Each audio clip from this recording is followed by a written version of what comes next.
Everyone, welcome to my channel Sravani's world. అందరికీ ముందుగా ఉగాది శుభాకాంక్షలు. ఈ ఉగాదికి మా ఇంట్లో షడ్రుచులతో ఒక సింపుల్ తాళీలాగా చేశాను. ముందుగా ఉగాది పచ్చడితో స్టార్ట్ చేశాం. తర్వాత స్వీట్ పాల తాలికలు చేశాను. స్వీట్ తీపి అనేది మన జీవితంలో సంతోషాన్ని, ఆనందాన్ని విశ్లేషిస్తుంది. తర్వాత కాకరకాయ ఫ్రై చేశాను. చేదు అనేది మన జీవితంలో బాధ మరియు విషాదానికి.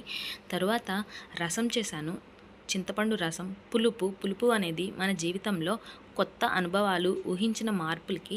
తర్వాత మామిడికాయ పులిహోర. వగర అనేది నిరాశ, అసహనానికి. తర్వాత ఆలూ బజ్జీ చేస్తాను.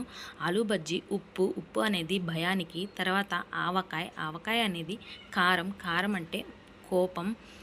తర్వాత ఫైనల్గా అన్నం, ముద్దపప్పు, నెయ్యితో ముగిచ్చేసాం. ఇది మా ఈరోజు ఉగాది. మన జీవితంలో ఉన్న 6 ఎమోషన్స్ని విశ్లేషిస్తాయి. అలాగే వీడియో నచ్చితే లైక్ చేసి సబ్స్క్రైబ్ చేయండి. Follow for